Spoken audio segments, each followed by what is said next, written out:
کہ یہ ہمت آتی کہاں ہے. انہوں نے یہ بتایا کہ یہ سارا کچھ جو ہے یہ جہاں سے آرڈرز آتے ہیں وہ سب کو پتا ہے آرڈرز کہاں سے آتے ہیں. انہوں نے اپنی یہ نہیں کہ انہوں نے اس سسٹم کو ہلایا, انہوں نے اس سسٹم کے اندر جوڈیشری کو بھی ہلایا.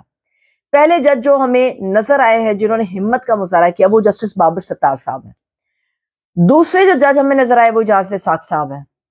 انہوں نے کہا کہ عدلیہ بھی اشاروں پہ چل رہی ہے, ہم سارے کے سارے پپٹ ہیں جن کٹ پتلیوں کی ڈوریاں کہیں اور ہیں, اور ان ڈوریوں کو جب ہلایا جاتا ہے تو ہم وہ سارے کام کر رہے ہوتے ہیں.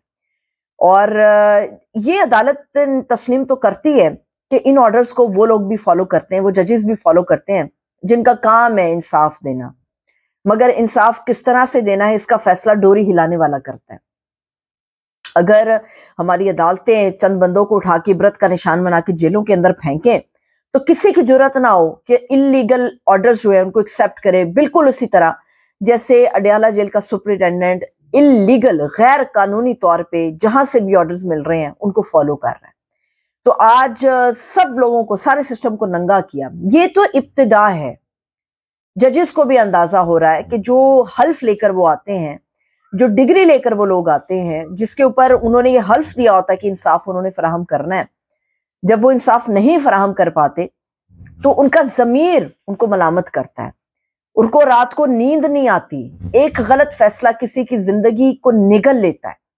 اور عدلیہ کے اندر اب یہ چیز جو ہے وہ مضبوطی کے ساتھ آگے بڑھ رہی ہے کہ انصاف ہونا چاہیے, آرڈرز کو فالو نہیں کرنا بلکہ انصاف کرنا ہے. بڑی زبردست بات ہے. دوسری بات یہ ہے کہ اس وقت ایک شہباز شریف صاحب کے ساتھ ملاقات جو علی امین گنڈا پور صاحب کی ہوئی, اس کے اوپر پیپلز پارٹی نے بڑا بغلے بجائی. انہوں نے کہا کہ بھی دیکھیے کیسے دھمکیاں لگاتے اور آج دیکھیں وفاق کے ساتھ بیٹھے. تو اس کے اوپر فیصل کریم کنڈی صاحب نے کہا کہ اگر آپ نے علی امین گنڈا پور کی میں وضاحت کروں کہ وہ کیا چیف منسٹر ہے, تو ان کی وضاحت صرف اتنی ہے کہ جب وہ اندر ہوتے ہیں ملاقات میں شہباز شریف صاحب کے تو گوڈے گٹے پکڑتے ہیں, جب وہ باہر آتے ہیں تو ڈائیلاگ مارتے ہیں.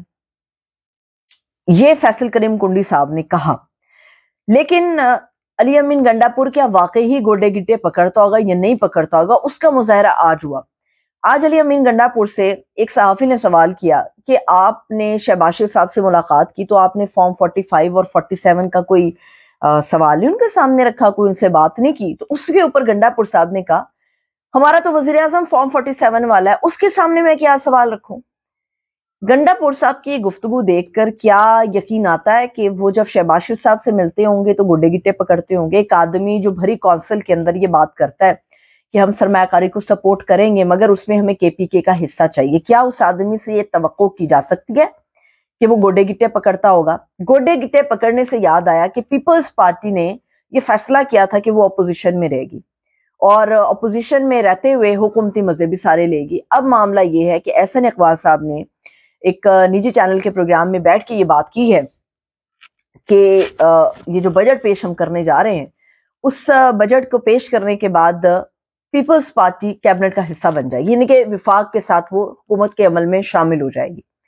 تو اس میں جو سب سے پہلا اور بڑا نقصان ہوگا وہ نواز شریف صاحب کا ہوگا. پیپلز پارٹی اگر کیبنٹ میں شہباز شریف صاحب کے ساتھ آتی ہے تو ایسی صورت میں جو نواز شریف ہیں, جو باؤجی صاحب ہیں, ان کا سمدھی اڑ جائے گا. اب ان کے سمدھی اسحاق ڈار صاحب بڑے مضبوط آدمی سمجھے جاتے ہیں. ڈار صاحب کیوں اڑیں گے؟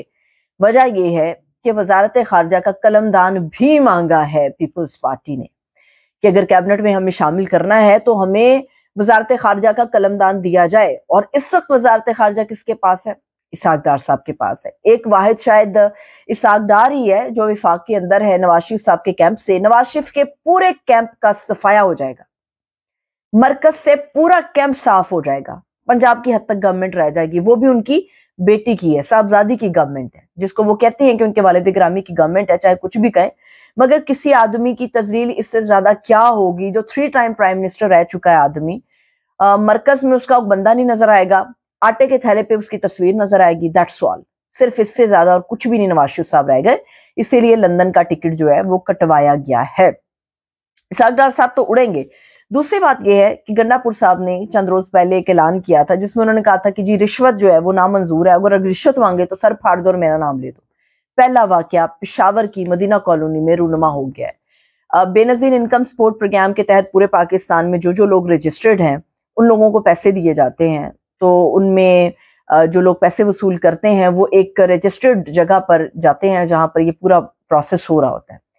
وہاں پر یہ خاتون جو ہے وہ اپنے اس انکم سپورٹ پروگرام کے تحت پیسے وصول کرنے گئی تو اس کے اندر ہمیشہ اس کی بہت شکایتیں آتی ہیں کہ جہاں سے پیسے مل رہے ہوتے ہیں وہاں آپ کو کچھ پیسے لگانے پڑتے ہیں، پھر باقی پیسے آپ لوگوں کو ملتے ہیں. یہ ہیرا پھیری چلتی ہے. اب گنڈا پور صاحب تو اعلان کر چکے اور چیف منسٹر نے کہا میرا نام لے، گل مک گئی. اب گل مکی کیسے؟ وہاں پر جو خاتون ہے جب انہوں نے پیسے وصول کیے تو اس میں 1500 روپے کم تھے. اب وہ خاتون جو تھی وہ ڈیوائس آپریٹر سے انہوں نے کہا، وہ ڈیوائس آپریٹر نے انہیں پیسے دیے تو ڈیوائس آپریٹر سے انہوں نے کہا کہ بھائی صاحب اس میں 1500 روپے کم ہیں. تو انہوں نے کہا کہ بی بی 1500 روپے لگیں گے. اور لگیں گے کا مطلب یہ ہے کہ رشوت لینی ہے، ہم نے رشوت کے بغیر پیسے نہیں ملیں گے. تو وہاں پر ڈیوائس آپریٹر کی ٹیبل کے اوپر ہی ایک شیشے کا واس پڑا ہوا تھا. اس خاتون نے نہ آؤ دیکھا نہ تاؤ دیکھا، اٹھایا اور رگڑ کے مارا اس کے سر کے اوپر. سر اس کا پھٹ گیا، زخمی وہ آدمی ہو گیا. اب وہ خاتون ہے، اس کے اوپر تو کوئی کارروائی نہیں ہو سکتی کیونکہ صوبے کے چیف منسٹر نے کہا رشوت جو مانگے اس کا سر پھاڑ دو. طریقہ کار غلط ہے، مگر وہ کہتے ہیں نا کہ لاتوں کے بھوت باتوں سے نہیں مانتے. تو یہ جو رشوت مانگنے والے لوگ ہیں نا، چھوٹے چھوٹے کارنر پہ کھڑے ہوتے ہیں، یہ بڑے لیول کی میں بات نہیں کر رہی، جو چھوٹی چھوٹی سطح کی بات کر رہی ہوں، یہ لاتوں کے بھوت ہوتے ہیں. یہ باتوں سے نہیں مانتے، یہ آپ کے آرگیومنٹ سے نہیں آپ کے موقف کو تسلیم کرتے. یہ لاتوں کے بھوت ہوتے ہیں، ان کو سمجھانا پڑے گا. میرا خیال ہے غلط ہوا، لیکن اس سے کئی لوگ عبرت پکڑیں گے. کئی لوگ اگلی دفعہ رشوت مانگتے ہوئے یا پیسے رکھتے ہوئے ڈنڈی مارتے ہوئے گھبرائیں گے. طریقہ غلط ہے، مگر وہی بات ہے، لاتوں کے بھوت ہیں، یہ باتوں سے ماننے والے نہیں ہیں. اور جاتے جاتے ایک آخری اور نہایت اہم چیز وہ یہ ہے کہ شہباز شریف صاحب کی گورنمنٹ کو مضبوطی کے ساتھ آگے بڑھانے کا عمل جو ہے وہ جاری و ساری ہے، وہ اپنے زوروں پر جاری ہے. NA 154 جو ہے یہاں سے پی ٹی آئی کے امیدوار نون صاحب جو ہیں وہ کامیاب ہوئے تھے. اب الیکشن کمیشن جہاں جہاں پی ٹی آئی یہ درخواست دے رہی ہے کہ ہمارے یہاں دھاندلی ہوئی، ان حلقوں کو کھولا جائے، ان حلقوں کو نہیں کھول رہی. جہاں پہ نون لیگ کہتی ہے کہ جی نہیں ہمیں یقین نہیں آ رہا کہ ہم ہار گئے، دوبارہ سے حلقہ کھولا جائے، وہاں پر یہ حلقے کھولے جا رہے ہیں. اور اس وقت جو ہے عبدالرحمن کانجو صاحب کا حلقہ کھولا گیا ہے. یہ نون لیگ کے کینڈیڈیٹ تھے، یہ ہار گئے تھے. اب الیکشن کمیشن نے حلقہ کھولا، ری کاؤنٹنگ ہوئی تو عبدالرحمن کانجو صاحب کو جو ہے وہ اتنے زیادہ بھاری برکم ووٹوں کے ساتھ جتوا دیا گیا. یہ زوروں کے ساتھ کام جاری ہے کہ شہباز گورنمنٹ کو 2/3 اکثریت دے کے مضبوط کیا جائے.